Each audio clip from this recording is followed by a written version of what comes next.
तरफ वो पार्टी जो हर जीत के बाद कार्यकर्ताओं को श्रेय देने के लिए, उनका धन्यवाद देने के लिए प्रधानमंत्री खुद जाते हैं, तब उन्होंने मंत्र दिया। और एक तरफ आज एक ही दिन में कांग्रेस का जो पूरा जो रूप है वो दिखाई दे रहा है हिमाचल प्रदेश में।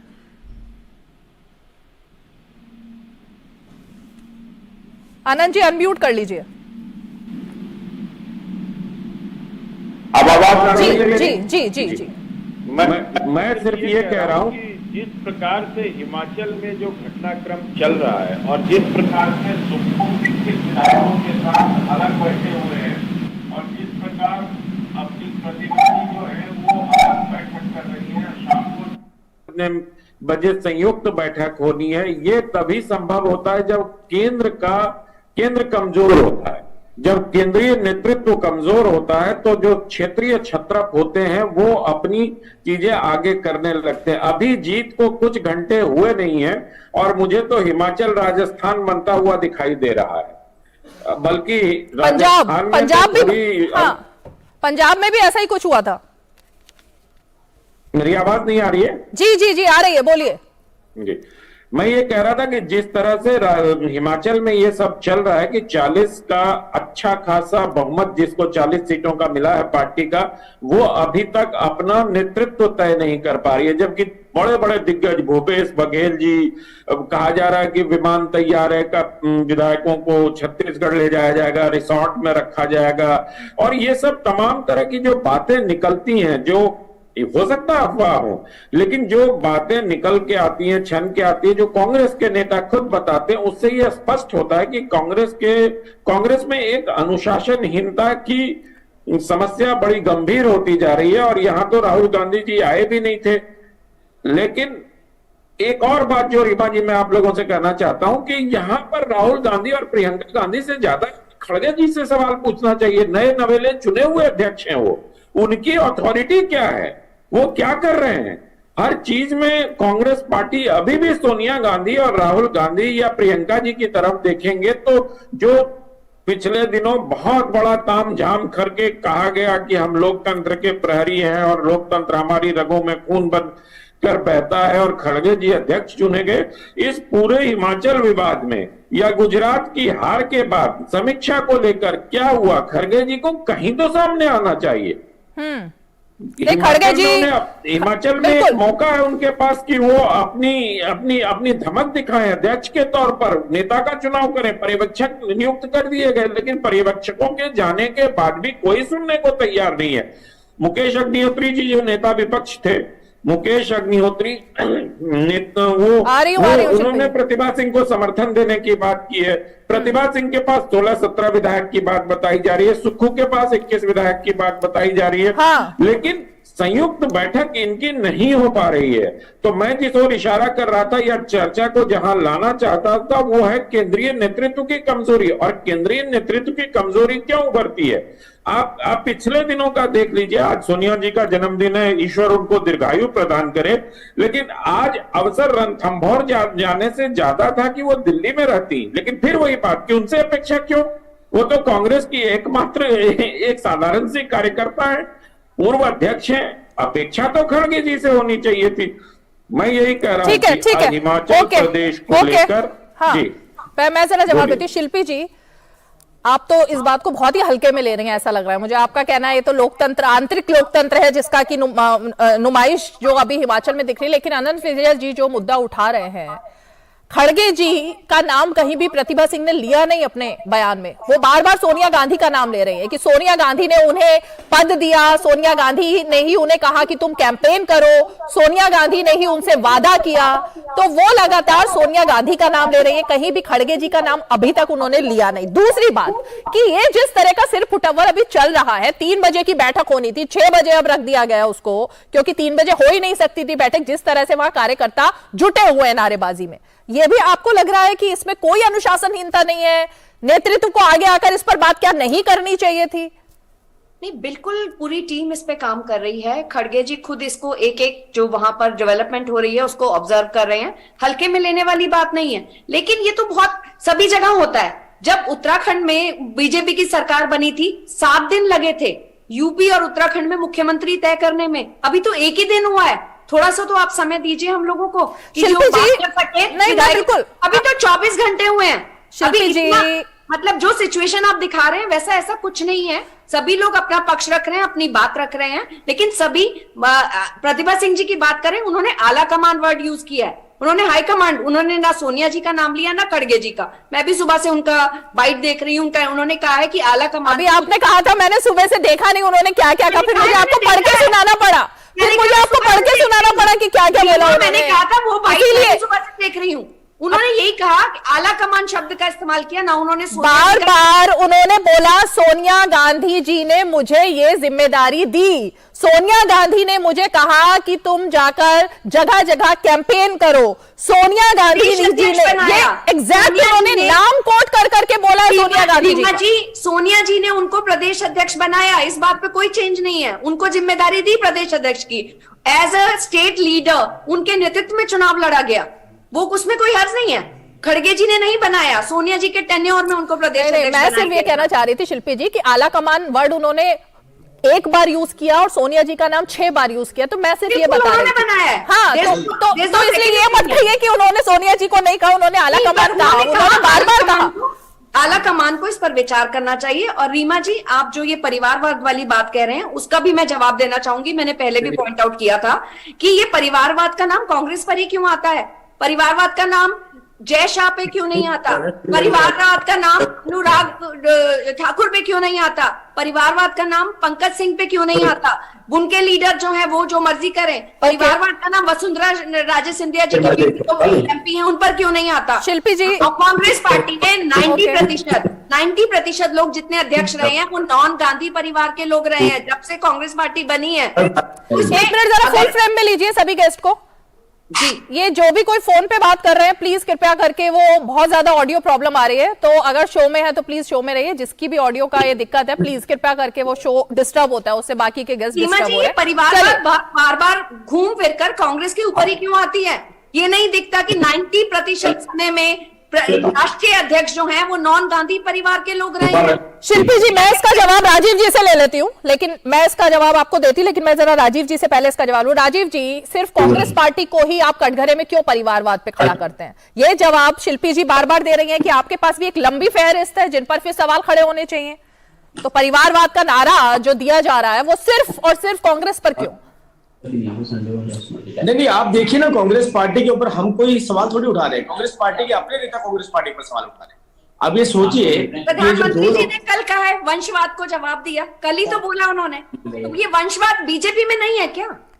आप कैसे बात कह रहे हैं कि वंशवाद जी की बात तो बार बार उन्होंने की, प्रधानमंत्री जी ने की है। शिल्पी जी, लेकिन बीजेपी के वंशवाद में इस तरह की तस्वीरें कभी आई हैं क्या कि जिन लीडर्स के आप नाम ले रही है उनके कार्यकर्ता पहुंच के कहें कि मेरे बेटे को ही टिकट दो वरना ऐसा हो जाएगा, मेरी बेटी को टिकट दो ऐसा हो जाएगा, सीएम इनको बनना चाहिए, ऐसी तस्वीरें दिखती है क्या बीजेपी में कभी सामने? आप मुझे याद दिला दीजिए, अगर मेरी याददाश्त में थोड़ी दिक्कत है तो आप याद दिला दीजिए जरा, कौन सी स्टेट से ऐसी खबरें आई हैं? आंतरिक लोकतंत्र नहीं है ना बीजेपी में, अनुशासन के नाम पर दबा के रखा जाता है, वो अंदर अंदर से करते हैं, कोई लीडर उसको हराने में लग जाता है, कोई लीडर उसको हराने में लगा जाता है। आंतरिक लोकतंत्र नहीं है, हमारे यहाँ कहने की आजादी है, अपनी बात रखते हैं, उसके बावजूद भी पार्टी की जीत हो जाती है इतने कुछ के बाद। हाँ, जीत जनता की हुई है, पार्टी की नहीं हुई है, जनता की जीत। राजीव जेटली, पहले आप जवाब दीजिए, फिर मैं जरा गणेंद्र जी के पास जाऊंगी। राजीव जेटली जी, नहीं, हमने कभी ऐसा नहीं देखा कि अगर ये बताया गया है कि ये चुनाव था वो वीरभद्र जी के नाम पर लड़ा गया है। अगर वीरभद्र जी के नाम पर लड़ा गया है तो सुखिंदर सिक्खुई जो है उनके, और अग्निहोत्री जो है, सुधीर शर्मा जो है, बाकी के जो विधायक हैं, मतलब उनकी कोई क्रेडिबिलिटी नहीं थी, उनका अस्तित्व नहीं था राजनीतिक, केवल उनके नाम पर चुनाव लड़ा गया और बाकी सब लोग जो थे वो किसी काम के नहीं है। ओपीएस के नाम पर चुनाव लड़ा गया। आप बोलिए, अब आप बार बार ओपीएस से दूर नहीं जा सकते हैं, क्योंकि ओपीएस के ऊपर आपने पूरा प्रचार करा था, ओपीएस का सहारा लेकर के आपने इस चुनाव में मात्र 0.53% वोट से विजय प्राप्त की है। 1% हमारे से 1% भी फालतू नहीं पहुंच पाए, और ये परंपराएं बदलने की बात कर रहे थे कि हम परंपरा नहीं बदलने देंगे। मतलब परंपरा का मतलब ये है कि एक बार आ रही, एक बार आपकी और एक बार हमारी। पूरे चुनाव में इन्होंने ये कोशिश करी, कोई एजेंडा नहीं था ओपीएस के अलावा, केवल ये कहते थे कि एक बार उनकी और अब की बार हमारी। तो हमने कहा था कि इस रिवाज को बदल देंगे, वो रिवाज लगभग बदला, क्योंकि 1% का भी डिफरेंस नहीं आ पाया। हमारी पार्टी के ही कुछ नेता जो उन्होंने इंडिपेंडेंट चुनाव लड़ा, मैं मानता हूं उससे हमारा नुकसान हुआ, भारी वोट को लेकर के गए, उससे हमारा नुकसान हुआ। ये कांग्रेस की जीत नहीं हुई। ये झूठे वायदे और जिस तरीके की राजनीति हिमाचल ने देखी है, झूठे झुंझुने दिखाने की, उस राजनीति का परिणाम है कि 1% से कम मार्जिन से इनकी राजनीतिक पार्टी वहां पर जीत करके आई है। लेकिन अब इशू ये नहीं है कि कौन मुख्यमंत्री बनता है कौन नहीं बनता।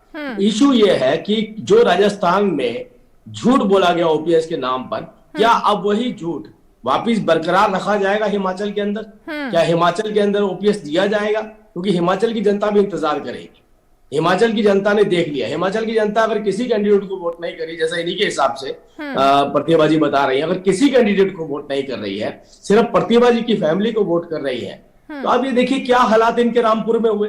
रामपुर तक के अंदर ये स्ट्रगल करते हुए नजर आए। उनसे बड़ी सीट तो कोई नहीं थी इनके पास। अरे राजीव जी, लेकिन कमी तो आप लोगों की भी रही ना। देखिए, हिमाचल पर अगर बात आएगी तो बात तो फिर बहुत सारे मुद्दों पर होगी, लेकिन मैं इस वक्त सिर्फ यही क्योंकि जानना चाहती थी जो जवाब यहां पर दिया। दूसरी बात, क्योंकि आप के सिग्नल्स का इशू था तो मैं नहीं आ पाई। गणेंद्र जी ने एक बात कही कि कल जब अध्यक्ष जी आपके जेपी नड्डा और प्रधानमंत्री का जो पूरा फोकस था वो आम आदमी पार्टी पर रहा, उनके खिलाफ में बात करने पर, तो आम आदमी पार्टी का कहना है कि वो इतनी इंपॉर्टेंट हो गई है गुजरात के चुनाव के बाद कि अब बीजेपी के बड़े नेता भी जो अटैक कर रहे हैं वो सिर्फ आम आदमी पार्टी पर कर रहे हैं। तो इतनी इंपॉर्टेंस अब उनकी हो गई है, उनकी अहमियत इतनी बढ़ गई है गुजरात के बाद से। नहीं, आम आदमी पार्टी जिस तरीके की बर्बादी मचा रही है, उस बर्बादी का जिक्र करना बहुत जरूरी था। आम आदमी पार्टी ने जैसे फ्री बीज के नाम पर जो राजनीति किया, हमसे बार बार पूछा जाता था कि भाई हम अब एक राष्ट्रीय पार्टी बन गए हैं और आपको बड़ा लंबा वक्त लगा था, मतलब आपकी जमानत भी जब्त होती थी, हमें बोला जाता है। तो ये देखिए, हमारी चाहे कहीं कहीं पर अगर ऐसी परिस्थिति भी रही तो हमने नियमों के साथ कहीं छेड़छाड़ नहीं करी। नियम कष्टदायी होते हैं लेकिन फलदायी होते हैं। Systems are painful but fruitful. इन लोगों ने हर वो तरीका अपनाया, को बोलना नहीं चाहिए ऐसा, लेकिन क्योंकि हम मीडिया में हैं, मीडिया के माध्यम से, पोस्टर के माध्यम से, झूठे प्रचार के माध्यम से झूठ बोल करके, और उसका रिजल्ट केवल गुजरात में नहीं दिल्ली में भी देखने को मिला। दिल्ली में जिस तरीके से डबल से ज्यादा विक्ट्री इनकी दिखाई जा रही थी ओपिनियन पोल और एग्जिट पोल के अंदर, क्या हुआ उसका हासिल। तो इसका मतलब देश के युवा इस बात को समझ चुके हैं, ये जो फ्री बीज की राजनीति है ये मेरे ही प्रदेश को, मेरे ही देश को बर्बाद करने वाली है। और ऐसा नहीं, विकसित और विकासशील दोनों ही देश बर्बाद हुए हैं इन जैसी राजनीतिक पार्टियों की नीतियों और नियम की वजह से। तो अब वो देश का युवा नहीं चाहता है कि ये अपनी सस्ती और निचली राजनीति की वजहों से मैं अपने प्रदेश को बर्बाद कर दूं या अपने देश को बर्बाद कर दूं। ओके, ठीक है। गणेंद्र जी, रेवड़ी कल्चर का जो जिक्र किया गया, फ्री बीज को तो जनता ने नकार दिया, क्योंकि गुजरात का जो मैंडेट है वो तो ये दिखा रहा है ना, 12% अगर आपको वोट बढ़ते हैं तो वो दिखा देता है कि आपने किसके वोट में सेंध लगाई है ना, किसका वोट बैंक आपने छीनने की कोशिश, जो एक पूरा टारगेट भी बनाया गया था, आपके निशाने पर कांग्रेस ही थी और आपका ये दावा भी था कि कांग्रेस के वोट बैंक में सेंध लगेगी, वो आपने करके दिखाया गुजरात में। लेकिन सवाल यहां पर यह है कि क्या अब आम आदमी पार्टी को अपनी स्ट्रेटेजी चेंज करने की जरूरत नहीं है, क्योंकि बार बार ये दिख रहा है कि फ्री का कल्चर आपका सब जगह नहीं चल पा रहा है। रेवड़ी कल्चर जो नारा दिया गया वो सारी जनता जो है वो उसके साथ खड़ी है, ऐसा तो नहीं दिख रहा ना। तो कुछ सेटबैक तो लग ही रहा है आपको बार बार। देखिए रीमा जी, पिछले 2 दिन के अंदर कई राज्यों के चुनाव हुए। दिल्ली एमसीडी के नतीजे 7 तारीख को आए। कल उपचुनाव जो हुए उत्तर प्रदेश के, उनके भी नतीजे आए, लोकसभा के और विधानसभा के, और हिमाचल और गुजरात का भी नतीजा आया। तो आपने देखा कि भारतीय जनता पार्टी दिल्ली एमसीडी हारी, भारतीय जनता पार्टी हिमाचल हारी, भारतीय जनता पार्टी मैनपुरी हारी, भारतीय जनता पार्टी खतौली हारी। ये तो हारने की सिलसिले हो। एक गुजरात की जीत को, गुजरात के लोगों को जरा हम भी रिस्पेक्ट करते, लेकिन मैनपुरी और खतौली में भी आम आदमी पार्टी का कुछ था क्या? मैनपुरी और खतौली में रीमा जी देखिए, हार तो हार होती है। आप नहीं, मैं तो जानना चाह रही थी कि आम आदमी पार्टी उन विषयों पर क्यों बात कर रही है जिसमें उसका कोई रोल नहीं है। भारतीय जनता पार्टी 3 जगह हारी, 1 जगह जीती, लेकिन ऐसे दिखाया जा रहा है जैसे भारतीय जनता पार्टी के अलावा देश में कोई विकल्प नहीं है। गणेंद्र जी, इसलिए ये सवाल इसलिए खड़ा होता है गणेंद्र जी, क्योंकि दिल्ली में भी, एक सेकंड, दिल्ली में भी तो अरविंद केजरीवाल ने लिख कर दिया था कि बीजेपी 20 से कम सीटें लेकर आएगी, लेकिन लेकर कितनी आई है? 100 का आंकड़ा पार कर लिया ना 15 साल के बाद भी, इसलिए सवाल पूछा जाता है। सुन तो लीजिए सुन रही हूँ, दिल्ली बताएं। एनसीपी के अंदर भारतीय जनता पार्टी की 15 साल से सरकार थी और पूरे का पूरा चुनाव भारतीय जनता पार्टी किसके चेहरे पे लड़ी? नरेंद्र मोदी के। हर पोस्ट पे, किसी पोस्ट पे आदेश गुप्ता, मनोज तिवारी, गौतम गंभीर या परवेश वर्मा की फोटो नहीं थी, सब पे नरेंद्र मोदी जी की फोटो थी। उनके नाम पे वोट मांगे गए। और आम आदमी पार्टी किसके नाम पर वोट मांगती है? धनेंद्र जी, धनेंद्र जी, धनेंद्र जी, अरे धनेंद्र जी, आप कैसा सवाल कर रहे हैं? जिसके पास जो है वो उस चेहरे को आगे करेगा या नहीं? अरविंद केजरीवाल को आप हर जगह क्यों लेकर जाते हैं? दिल्ली के मुख्यमंत्री है, हिमाचल में वो नहीं गए तो देखिए क्या हुआ, गुजरात में गए फिर दिल्ली आ गए। रीमा जी, तो चेहरा कौन है अपनी पार्टी का भी? मैं क्या कह रीमा रहा जी, हूं? 10 मीटिंग्स की हैं हिमाचल में, 10 मीटिंग प्राइम मिनिस्टर ने की है। अरविंद केजरीवाल ने नरेंद्र मोदी हराए हैं, कोई भारतीय जनता पार्टी ने हारी। नरेंद्र मोदी हारे। 15 साल की भारतीय जनता पार्टी की सरकार से हमने पहली बार कोई सरकार भारतीय जनता पार्टी ने छीनी है तो वो दिल्ली एनसीडी की सरकार है। दूसरी बात आपने की करी, मुफ्त की रेवड़ी की बार बार हमारे आलोचना करते हैं। दिल्ली के अंदर अरविंद केजरीवाल 200 यूनिट फ्री बिजली दे दे तो इनके पेट में दर्द हो जाता है, लेकिन जयराम ठाकुर की सरकार 140 यूनिट बिजली दे रही थी, वहां पे इनके पेट में तब दर्द नहीं होता था। वो मुफ्त की रेवड़ी नहीं थी। जयराम ठाकुर देगा तो वो जन कल्याणकारी योजना है, अरविंद केजरीवाल देंगे तो फ्री की रेवड़ी है। ये उद्योगपतियों के 10 लाख करोड़ रुपए के कर्जे माफ कर देंगे तो वो रेवड़ी नहीं है जी, वो तो कॉर्पोरेट को रिलीफ दिया है। ये 5 लाख करोड़ रुपए का टैक्स माफ कर देंगे तो होगा, वो रिलीफ है। लेकिन अरविंद केजरीवाल गरीब आदमी को बिजली दे दे, पानी दे दे, महिलाओं की बस में यात्रा फ्री कर दे तो वो फ्री की रेवड़ी है। किस तरीके की मानसिकता है, किस तरीके की फ्री की रेवड़ी? भाई सुनिए, है। अरे धनेंद्र जी, नॉन स्टॉप आप बोल रहे हैं, सुन तो लीजिए ना। धनेंद्र जी, फ्री की रेवड़ी कोई बीजेपी का दिया हुआ शब्द नहीं है। फ्री की रेवड़ी किसने शब्द दिया था पता है ना? माननीय सुप्रीम कोर्ट ने। तो ये फ्री की रेवड़ी शब्द तो वहां से आया था, तो फिर इस पर इतना बवाल क्यों? लेकिन मैं ये कहना चाहती हूँ कि आप अगर रिस्पेक्ट दे रहे हैं अरविंद केजरीवाल को तो बिल्कुल दीजिए, वो आपके नेता है, लेकिन दूसरे नेताओं के लिए तो इस तरह की भाषा का इस्तेमाल मत कीजिए ना। अभी आपने जयराम ठाकुर के लिए ऐसी भाषा का इस्तेमाल और अरविंद केजरीवाल के लिए इतनी इज्जत, ऐसा नहीं होना चाहिए। सबके लिए इज्जत होनी चाहिए। नहीं रीमा जी, हाँ। रीमा जी, मैंने कोई डिसरिस्पेक्ट नहीं करी। मैं फिर कह रहा हूं कि दिल्ली के अंदर अरविंद केजरीवाल जी 200 यूनिट बिजली फ्री देते हैं तो भारतीय जनता पार्टी वाले मुफ्त की रेवड़ी कहते हैं।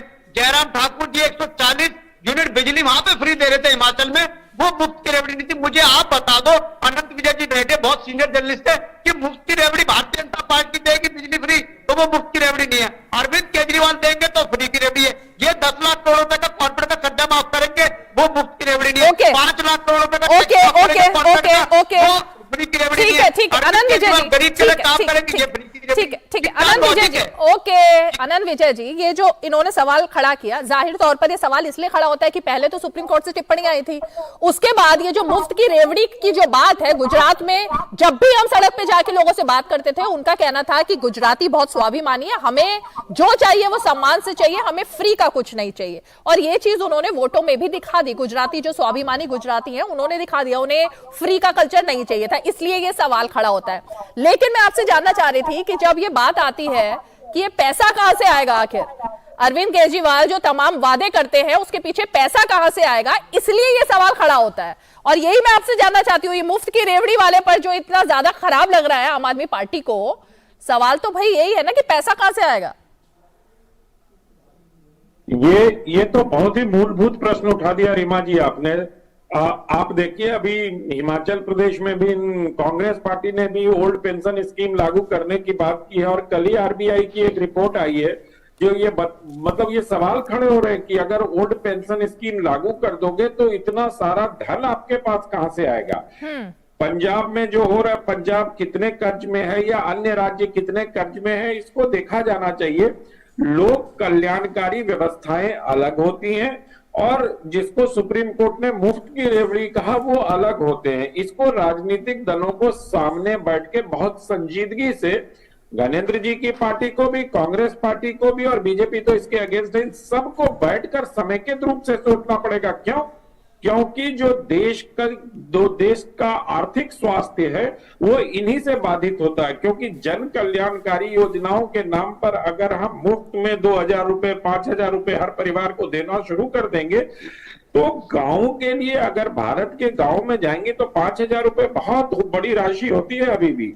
तो अगर एक परिवार को आप 2-2 हजार 4 आदमियों को दे देंगे तो 8 हजार रुपए आएगा, तो श्रम कहां से आएगा? ये सारी चीजें हमें देखने की आवश्यकता है। तो लोक कल्याणकारी योजनाओं के नाम पर मुफ्त की रेवड़ी, जिसको कह रहे हैं राजनीतिक दल, ये बड़ा एक राजनीतिक टर्म कॉइन हो गया। लेकिन फ्रीबीज, अच्छा ये ऐसा नहीं है कि ये अभी शुरू हो गया, ये जयललिता के जमाने में कलर टेलीविजन बंटते हुए भी देखा है रीमा जी, आपको भी याद होगा लोकसभा चुनाव में।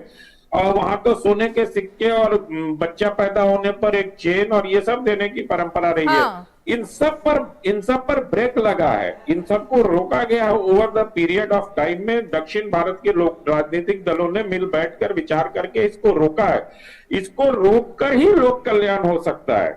लोक कल्याणकारी योजनाओं पर खर्च करने के लिए जो धन आएगा उसके बारे में विचार करना होगा। ये मुफ्त में 1000-2000 रुपया देने से कोई दीर्घकालीन फायदा अर्थव्यवस्था को होगा? मुझे ऐसा लगता है कि हमारी आरबीआई, IMF, इन सब की जो रिपोर्ट्स आ रही है जो ये बता रही है, अभी अब कांग्रेस पार्टी बहुत बुरी तरह फंसने वाली है।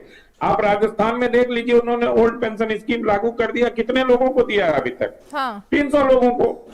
आगे क्योंकि ये व्यवस्था आप राजनीतिक दल के तौर पर घोषणाएं कर देते हैं, जोश में आकर घोषणाएं तो कर देते हैं, या तात्कालिक लाभ के लिए कि हमें 4-6 सीटें मिल जाएगी उसके लिए आप घोषणाएं कर देते हैं, लेकिन बैकएंड पर उसका कैसे होता है काम वो देखना बहुत जरूरी है। और आने वाले दिनों में अभी तक जो हम देख रहे हैं दिल्ली मॉडल जिसकी बात की जाती है, 2024 में लोग, क्योंकि ये सिटी स्टेट है, यहां पर अभी इनके पास न पुलिस है न जमीन है। 2024 के चुनाव में